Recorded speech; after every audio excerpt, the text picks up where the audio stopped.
Hi, in this video I'm going to go through the midterm review for the spring of 2024. Almost stopped recording.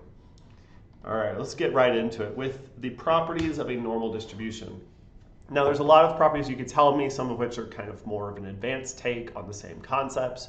I think the main ones that you need to know, should be symmetrical. So a normal distribution is symmetrical, which means that I can either undershoot or overshoot beyond the mean, but on average, I will tend towards some sort of peak. And that's where this bell-shaped comes from, that the further away from the mean I am, the less and less likely it is to see that observation. It is continuous, so this just goes out into infinity, and then there is no discrete bins for the data. That is often violated in practical science, but the normal distribution as a concept is truly continuous. And that's because all you actually need to define a normal distribution are a mean, so like the place where the peak is, and the standard deviation, which is just going to tell it how far can you travel as you start to diminish the probability of something happening at that level, so that far away from the mean. So that's where that bell shape actually comes from. It's continuous because this is just a continuous function. There's no sort of like top, ceiling, or flooring process with it. It is a continuous process. Now, one common issue is that a lot of students will tell me that it has a mean of 1, or sorry, a mean of 0 and a standard deviation of 1, but that's not true. That can be true. I can have a normal distribution with those properties, but not all normal distributions will. In fact, most of the normal distributions I work with don't. What you're thinking of is something called the standard normal, which is just basically what happens if you take any normal distribution, you subtract its mean, and you divide by a standard deviation of 1. That's going to also be true for a lot of things, a lot of distributions, if you do that process to them. But that's not necessarily all. All right, so we're going to move back into, wrong side. We're going to move back into this poll and move on to the next question. How does read depth and count-based data in general differ from from normal distributions? Well, I jumped into it there, but the major things are that read depths are discrete values and they are positive only. So they will violate that symmetricalness as long as you are near the 0, where they can't be below. They are discrete, so they occur at whole numbers only because you don't have a part of a read aligned at a position. You can have part of a read, but then that just means that at a certain position, it didn't get a read. So it is truly just count data. And so this is just true for count data in general, that it is discrete values. In fact, with our data, it wasn't even down to 0, it was like down to 1, and then there were a few zeros, but because of the way SAM tools, so the alignment software, reports information, which is to say by default it removes positions where nothing aligned to, there was very, very few zeros. In fact, I think the only reason it included zeros at all was because there were a few spots where a read aligned, but there was some sort of deletion event in the sequenced individual, meaning that somewhere within that read there was a 0 read depth locus. I think that's what's happening. I haven't actually pulled up the alignment files and found one of those. So one day I'll do that. And finally, just to kind of get into it, count-based data in general is often not a normal distribution. Well, I should say count-based data is never a normal distribution, although it may actually sample a normal distribution, be very similar to one. But read depth is definitely not. Read depth actually follows what's known as, well, it's best modeled, according to the publications I could find on the topic, by the negative binomial model, which is largely just simulating this process of sampling a finite number of locations a certain number of times, and then the cumulative probability of observing any location multiple times. Wow, I can't believe I got that on the first try.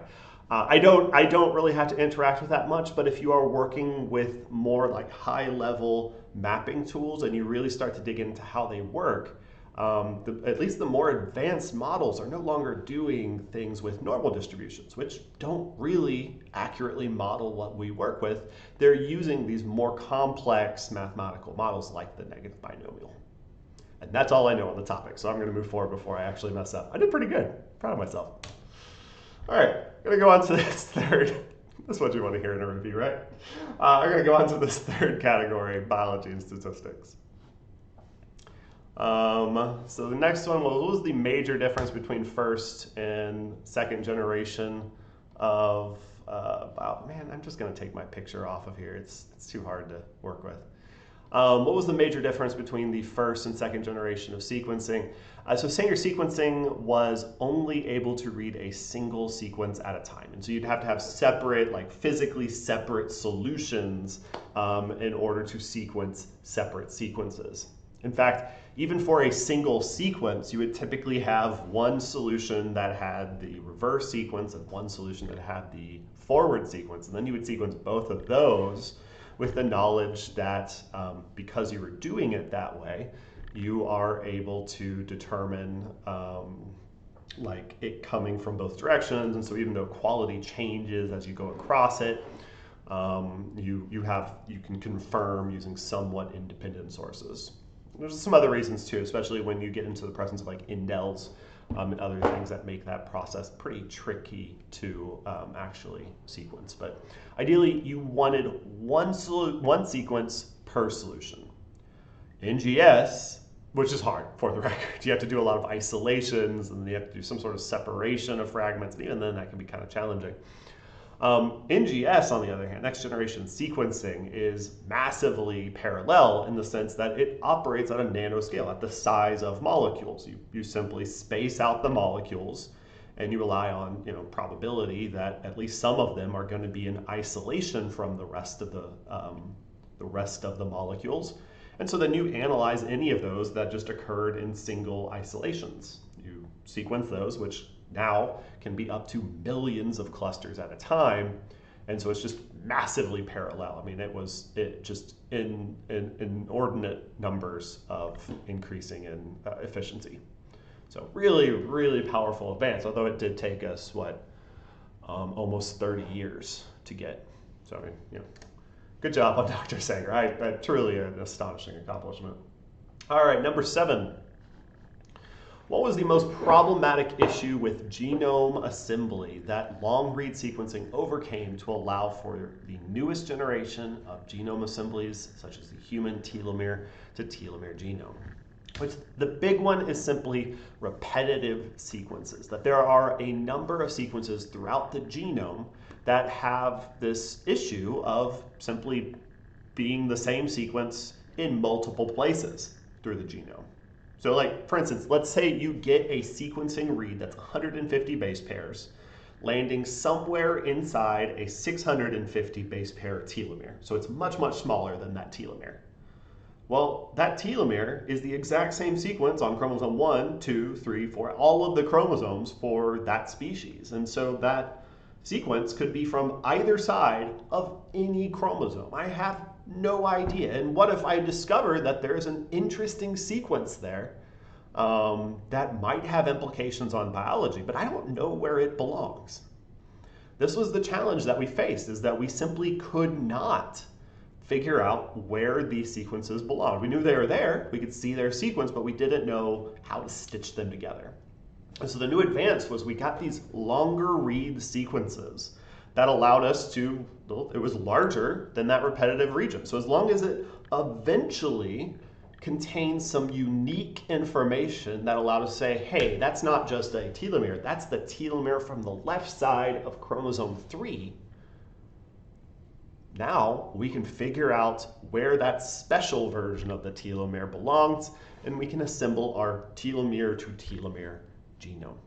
So that was the new advance, and that's what's still kind of ongoing. A lot of our genomes, not our genomes, a lot of just genomes across biology are still being just reworked as we apply this technology to novel situations. Like, it's just the current thing. Exciting times to be in the field. I don't remember what this one is. Yeah, this is a good question. So why would I want to visualize biological measurements or any other measurement, really, on a scatter plot or another two-dimensional graphic? So something with an X and a Y axis, or like an X in a color, aesthetic, or a bunch of other things, as opposed to doing something with one-dimensional graphics like histograms. And really, my major answer to this is that a one-dimensional graphic like a histogram can only show trends across a single dimension at a time. So you have that x-axis, and then you have a y-axis of the frequency of values in that x-axis, but it doesn't show how one measurement might connect to another measurement. So the term for this connection is interactions, so mathematical interactions. A correlation, for example, is an interaction. That's really important to see. Correlations don't imply causation, but they're often interesting to know about. It gives us insight into what might be happening in any given biological system. And so we're often, that's the reason why we want to take multiple measurements. We want to see how they interact with some system, possibly also with each other. And so you'll often see me make scatter plots as just kind of my go-to starting point, just trying to understand the data I'm looking at.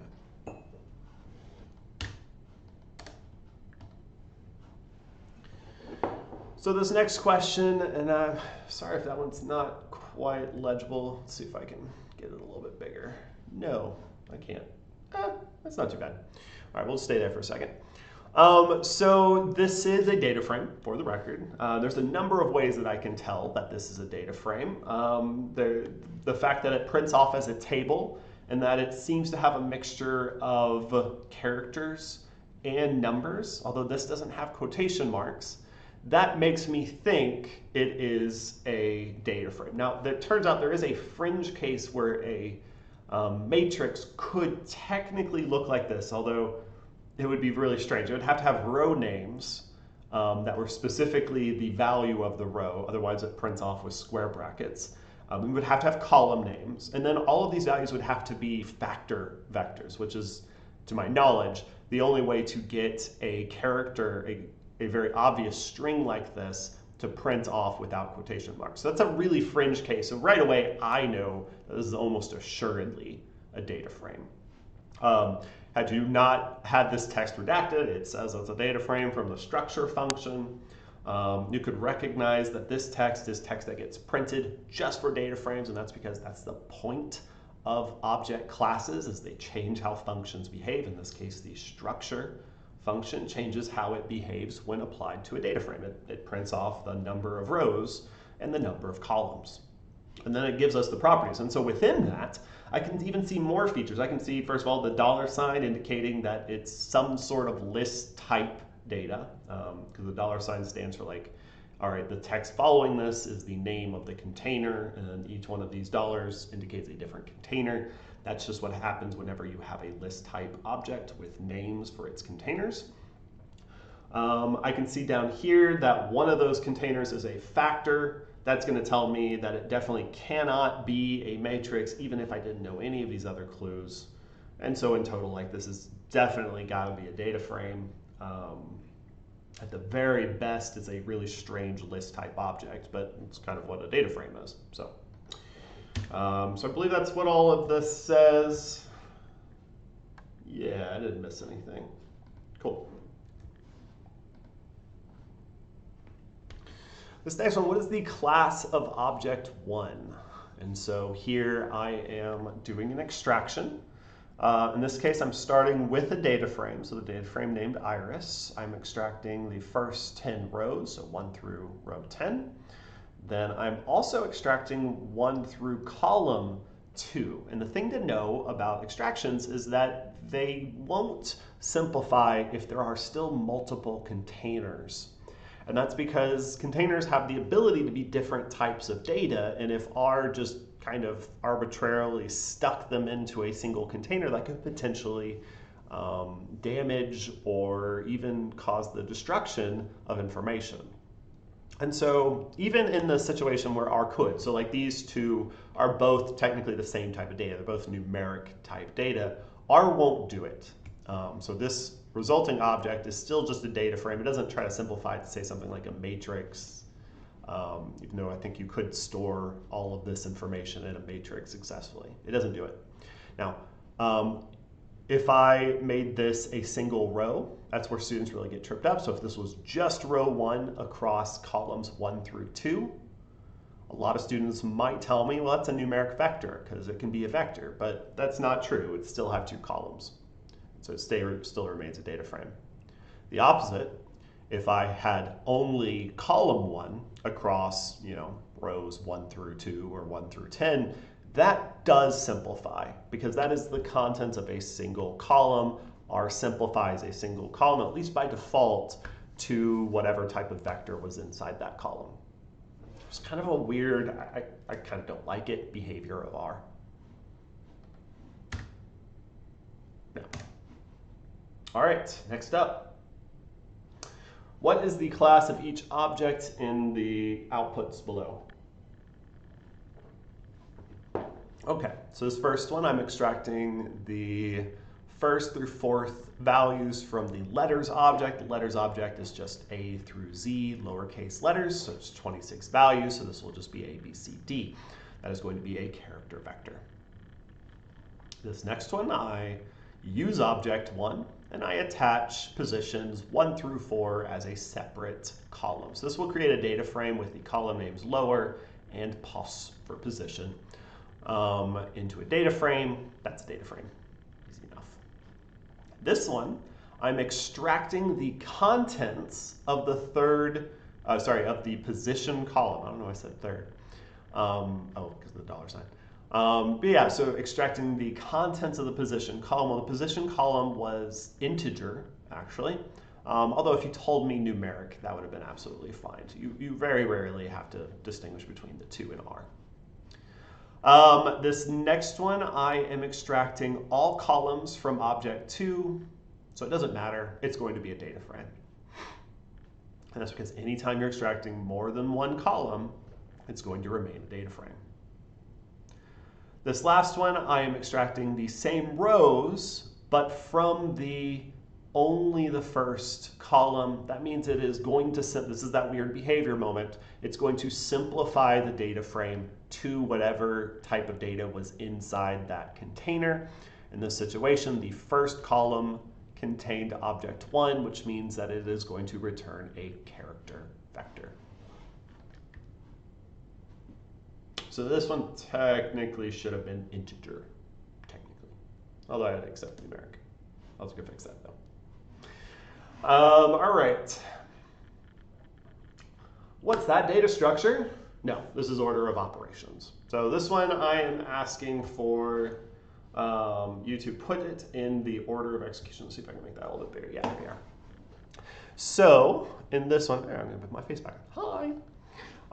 In this one, I have the average straight engine miles per gallon being calculated and assigned from the mean function applied to empty cars subset to just rows where VS equals 1. That's the straight engine type. I don't know what that means. I assume it's the engine type.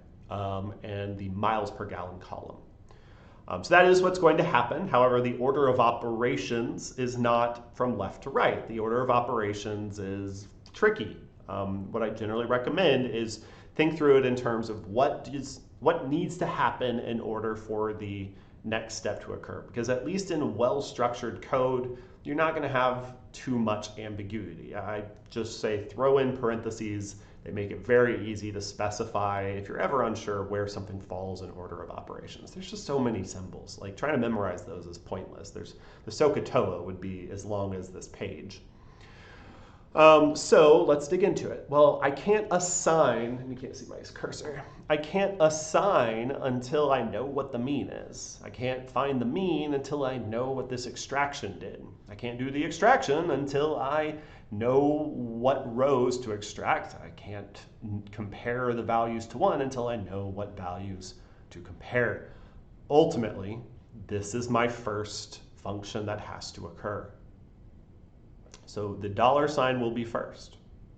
Once that occurs, I do this extraction, and then I compare it to the value 1. So that will be our second function to occur. These quotation marks are not a function, or at least not a typical function. Stuff in R is often a function. I don't think anyone would ever call a quote function. I don't know. Empty cars, though, square bracket, definitely a function. This is our extraction function.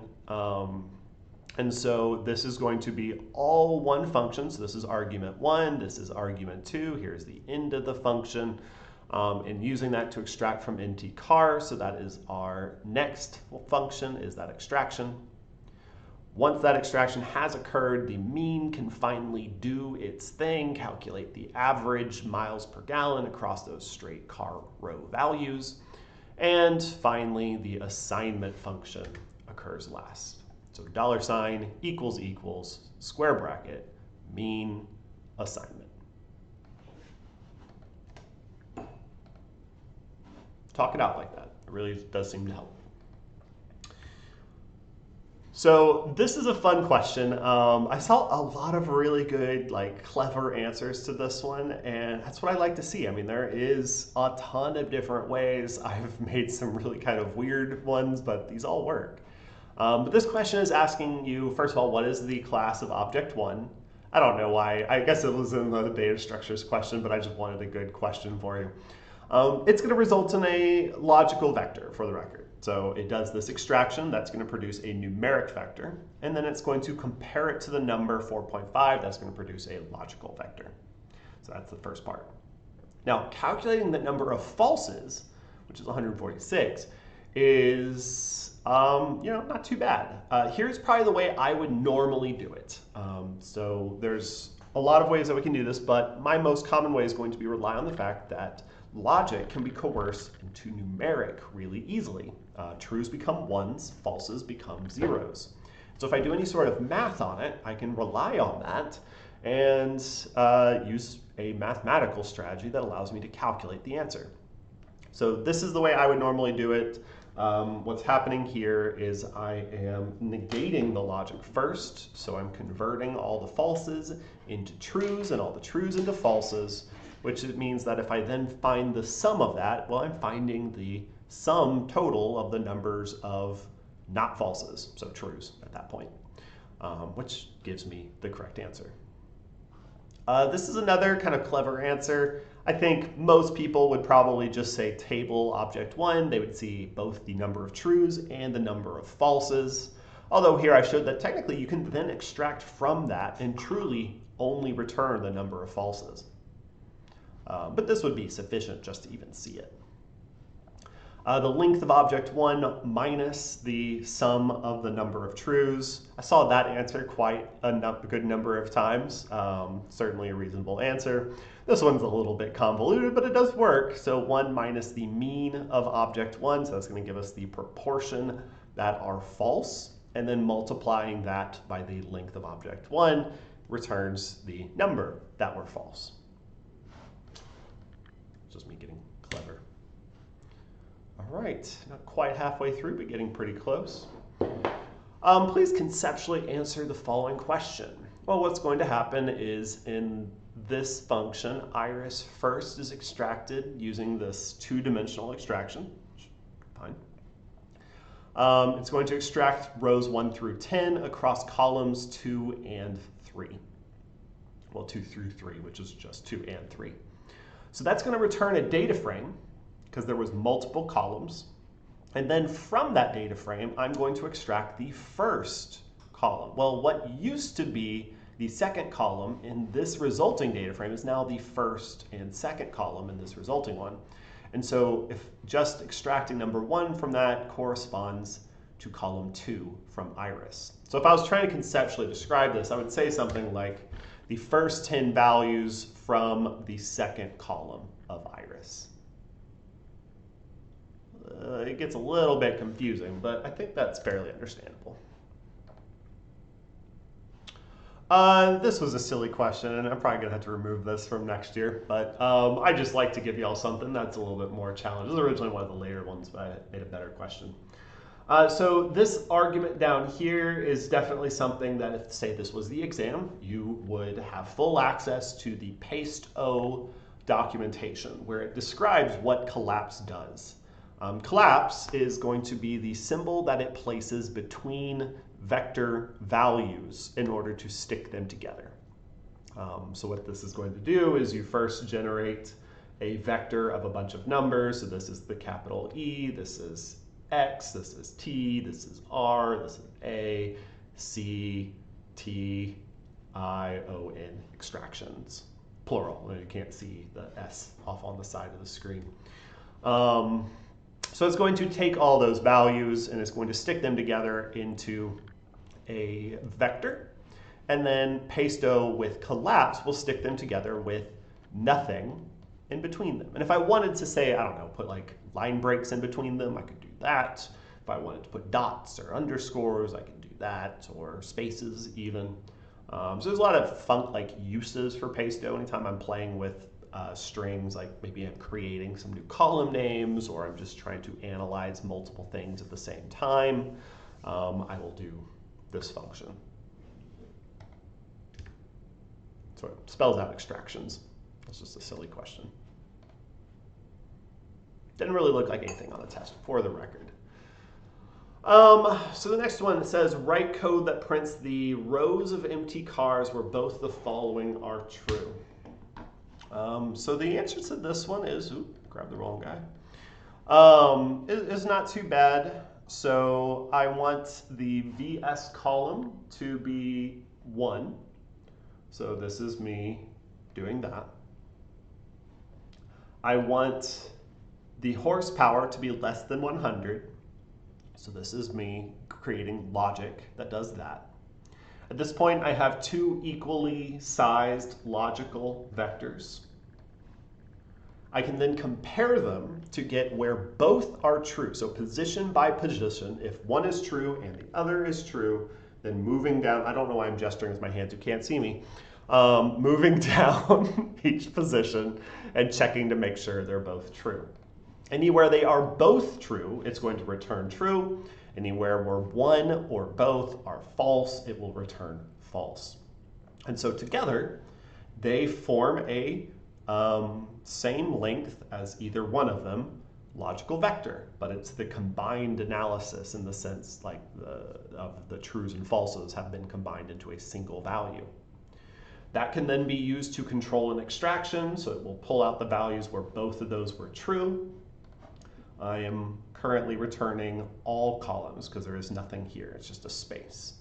Or it doesn't even have to be a space, it's just empty. So that's going to return all columns. And that's why that's the answer. Cool. So I do like this question. I think this is a good practice to help make sure you understand how things are working. So maybe try this one if you didn't get to see this one in class. So here is one extraction. I am extracting the sepal length column. I then compare it to number 4.5, but that's not an extraction. You see my face here. Not an extraction. No. Cool. I don't know why I needed that. This is combining the numbers 1 and 2. Not an extraction. Then this can occur. This all together is a extraction. So this is our second extraction so far. This is a 2-dimensional extraction this time. That's going to result in a data frame. And so from a data frame, I can still extract based on the column name using the $ tool. So this is a, third extraction. And then finally, from that column, I've returned a vector, which means I can do this final vector style extraction where I'm extracting the first 3 rows. So all in all, 4 total extractions, and that's what they look like.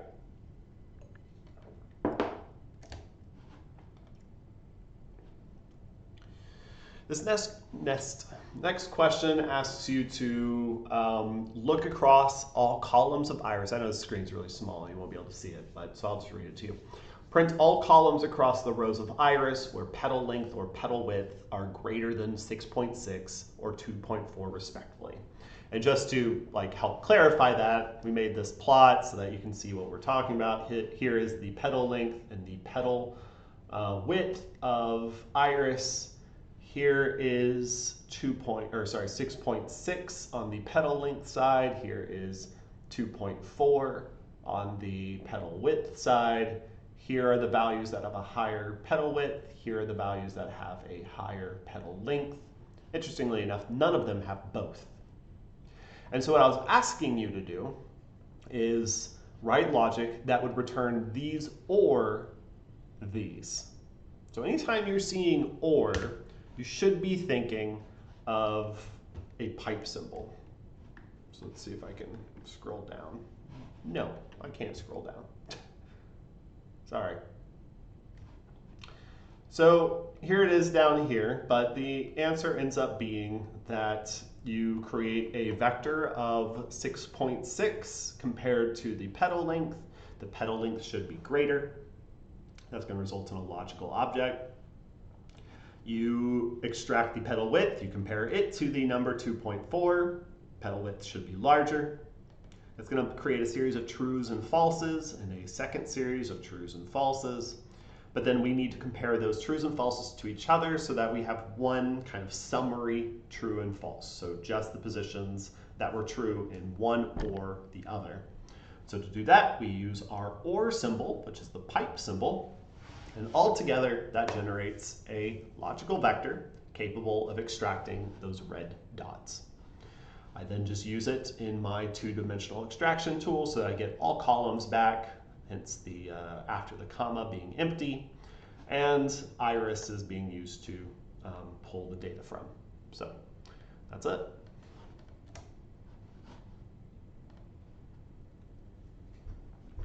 So this next one is asking what value will the following print, 1 through y. And here I'm going to try to pull up RStudio. Just give me a sec.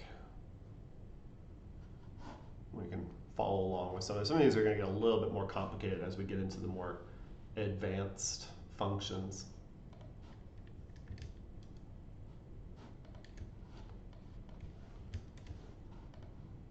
All right. So if I paste this into my R session, I can run X, I can run Y. I am then going to check to see is X equal to Y? Well, X is 1 and Y is 2, so hopefully you're going to tell me false, that no, X is not equal to Y. That means this won't run. So it moves on to the next chain, or link in the chain. This one does another comparison. Says, is X greater than Y? No, still not true. Had it been true, it would have done this, but it's not going to. And then finally it says else. So in all other scenarios, if X is not equal to Y, if X is not greater than Y, then it's going to print this. And that actually comprises more situations than just X is less than Y, although that is the current situation. Turns out you could have like letters in one thing, so they're just not comparable. You could have irrational values or imaginary. Irrational wouldn't have mattered. Rational are just numbers, but you could have had imaginary numbers where it's complicated. So in this situation, this else is going to catch all other scenarios, and in this situation is going to print 3. So altogether, if I run all of this, and please note that is true, all of that ran when I press that hotkey, it prints out 3.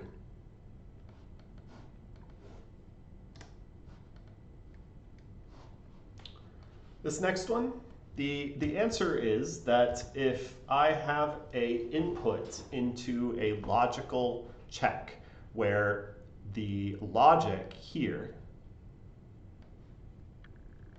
is more than length 1, R produces an error message saying that that's not right.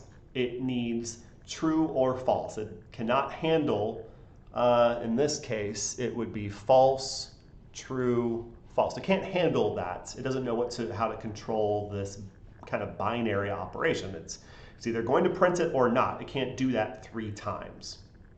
So that is kind of a fairly common issue. So I can just recreate that over here. Let me copy in those inputs. Your error message, I think they've actually improved the error message beyond what it used to be. I thought it used to be kind of poor.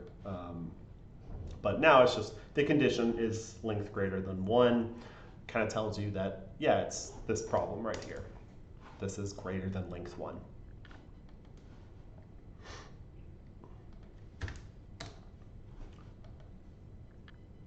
Okay, so this next question says that there are 3, not a typo, values that the following prints to the console. So in this situation, we would just check through this one at a time. This first one, I've sent just the value 18 to the function xyz. So that 18 is going to be applied in order since it is not named, which means it's going to be applied to the x argument. So that means x becomes 18, y then remains its default value, z remains its default value. So that becomes 18 minus 3, which is 15, divided by 5, which is 3. So it's going to print 3. This next one is going to make x 12, because again, it was unnamed.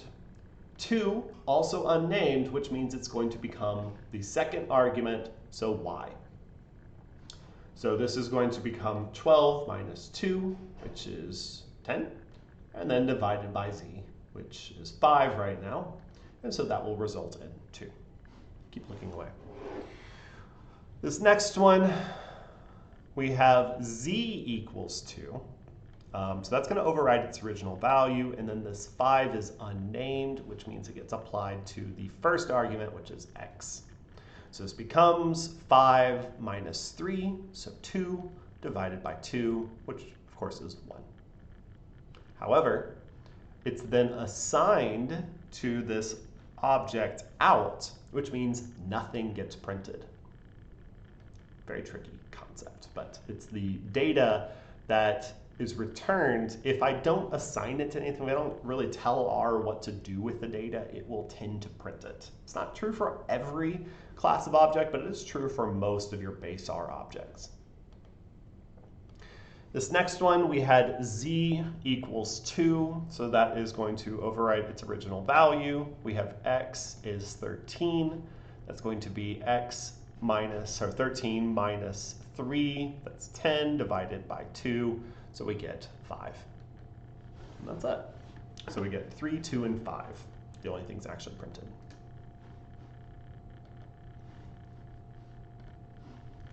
If I make this one a little bit bigger, yeah, there you are. So on this one, it's saying what is printed below. I think you should be able to answer this one, but this is definitely a trickier question. So what's going to happen is the first step here is going to assign all of this data to the question object. So that's going to store a function inside the object name question. None of the rest of that happens yet.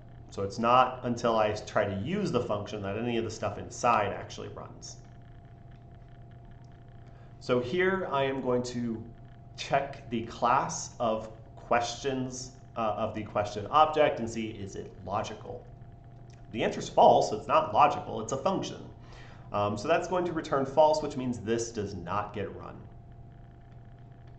Since this is an else statement, and you can't really see it because of the system, but there is a curly bracket down here. But that means that this will end up getting run. So this down here is going to send the question function, the value 2, to its first argument. So coming back up here to read through what that function does, this becomes the value 2. This is therefore false.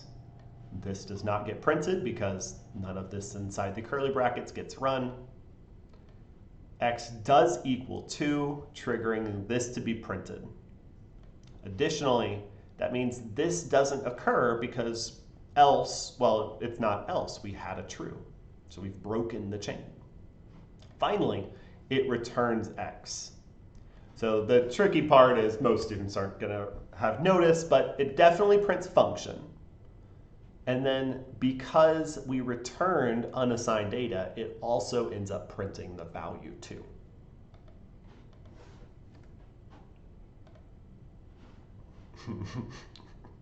I'm still really proud of this question. In this question, I say use R to help solve for this problem. So let's go set up the function. So here's the function. This is just 1/2 at squared plus vit. I could have also said my initial displacement or initial position. But this is just a very common constant acceleration in a single displacement calculated from constant acceleration in a single dimension. So classic Newtonian physics, in other words. The inputs to this function are time, initial velocity, and acceleration. And so I tell you to use this function to calculate when an object thrown into the air, so we'll come back to t. So we're going to try to find a right value of t. When the initial velocity is 25, and the acceleration is exactly -10.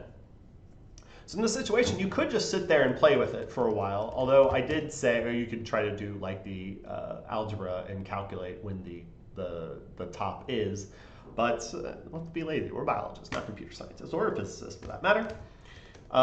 And we can just start trying to plug in some numbers and try to figure out when 0 is. And it turns out that if I just do 1 through 10, now first of all, I told you it was an integer time. So it's not going to be at time 0. Well, time 0 it is at position 0, but I asked when it would return to my hand. And so at time 1, it's at position 20. At time 2, it's at position 30. At time 3, it's already started to come back down. It's at position 30 again. At time 4, it's at position 20 again. And at time 5, it's at position 0. So in 5 seconds, it returns to my hand.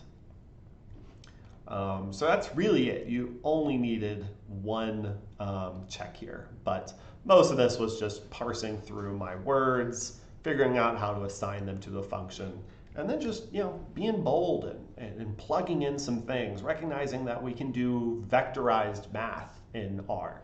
And so that this does work, that I can just add a vector. You could have just done it one line at a time. You also could have plotted it if you really wanted to. So let me move my head here. Where's my head? There's my head. Oh, come over here. What's up? And I could have plotted this. I could have said like, oh, let's do 1 through 1,000.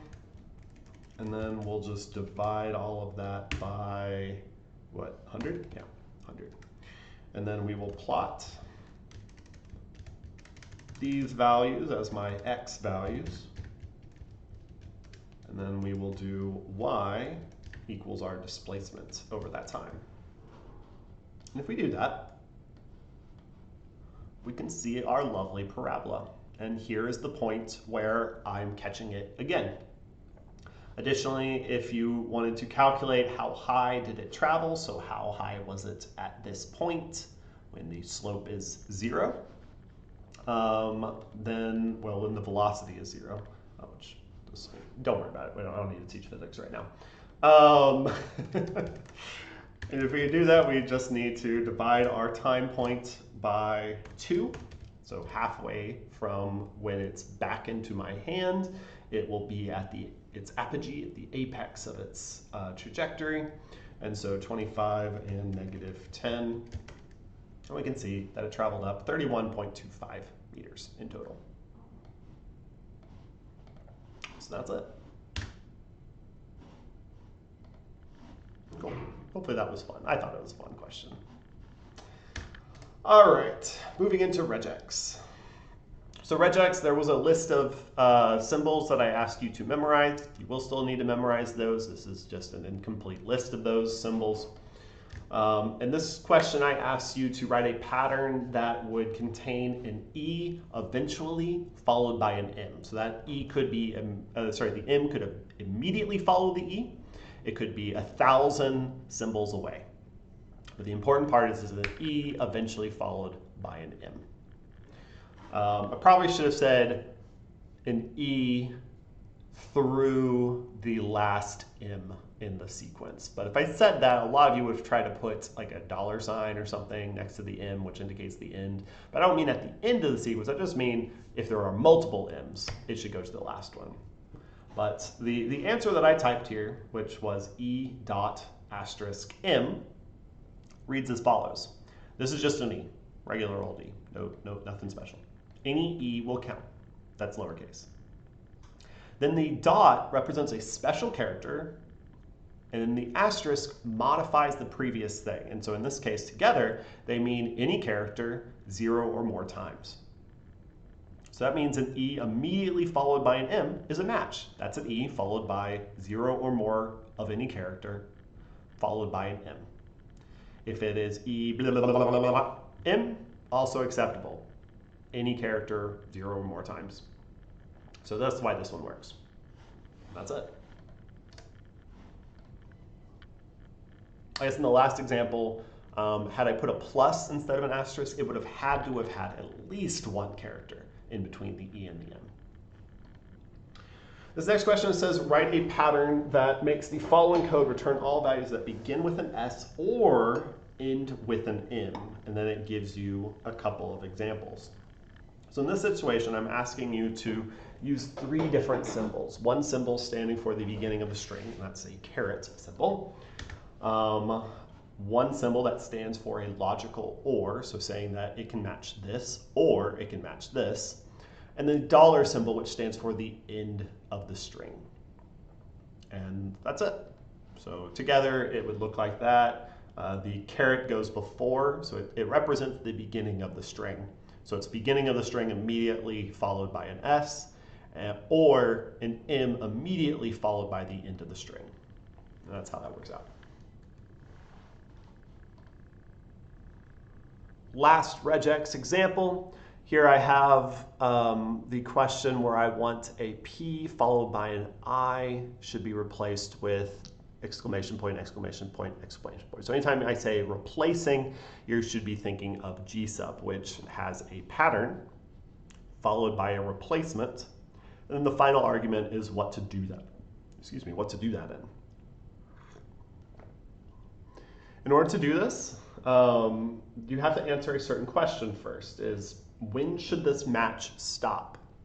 And I actually specify here a modification to the normal behavior. The normal behavior for regex, at least in R, I think in all regex, is to be greedy, that it's going to find a match, and if there are multiple matches, it will take the longer of the matches, assuming they started at the same point. And so in this situation, the way that we can change it to what is known as a lazy behavior is the question mark symbol. So I want it to stop at the first instance of an I.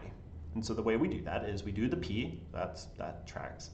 Then any character 0 or more times, but be lazy about it, which means stop whenever you can. So P followed by the first I will complete the match. And so here is kind of the thing that ends up getting replaced. This is P followed by 0 or more characters and then an I. So with the question mark, it matches this. Without the question mark, it matches this. This is the greedy behavior. This is the currently desired lazy behavior. And you can see why that could be useful if you were trying to do a certain search. I actually frequently do this. Anytime I have multiple delimiters in, say, like my chromosome variant names, which is fairly common, I will end up needing to use a question mark to help handle the fact that I have multiple of the same delimiters. Now, my answer to that is don't put multiple things in the same column, but sometimes people don't listen to that recommendation. That's where us scientists come in. This next question, really you need to have R to answer, but we can at least discuss what's wrong with it right now. So we can see that this species is the wrong name. The species column should be capitalized.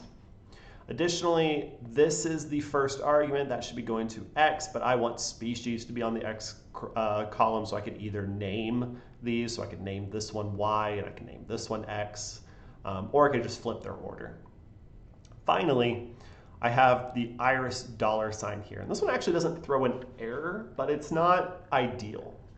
What you really want to do is you want to use only the column name based on the object. And so here, that's me having rewritten it in the way I just described.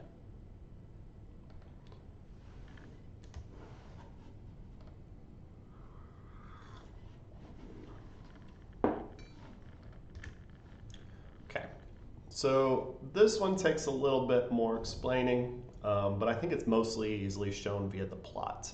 That's about right. Okay, so in this situation, this is what it starts out looking like. And this is what I want it to become. I want color. I want the dots on top. You may not know what's happening, but this is actually showing the dots underneath the violin plot. And that makes sense because the points are drawn first and then the violins are drawn. That puts them on top. So whatever your answer is, and there's a couple different ways to write this, violin needed to be drawn first and then you draw the geome point. So doing that by itself would have just gotten black dots on top of here. And so in order to get this color, you simply needed to add an aesthetic to map color to the sepal width. I also could have added the aesthetic to the geome point. Notice I don't have it here, but I do have it here. This way does have a benefit, and that benefit being that you don't have to specify the color of violin in order to keep it from producing an error message. Whereas this method, I had to include this color equals black or it would produce an error message. Actually, a warning message. It works. It just produces a warning message saying that, hey, I don't know how to use color for geome violin, so we're going to remove it from geome violin. Overwriting the color means that that error message, warning message, sorry, doesn't get plotted, printed. Woo! I'm glad it's the end of the video. Okay, I hope that helped. That is not all of the exam. It is just some examples. You really, really should still go through all of your polls and most of your homework questions, especially anything you really struggled with. Make sure you understand, you've checked our feedback and things like that. Okay. Thank you for your attention, and this will take a while to upload, but hopefully it helps.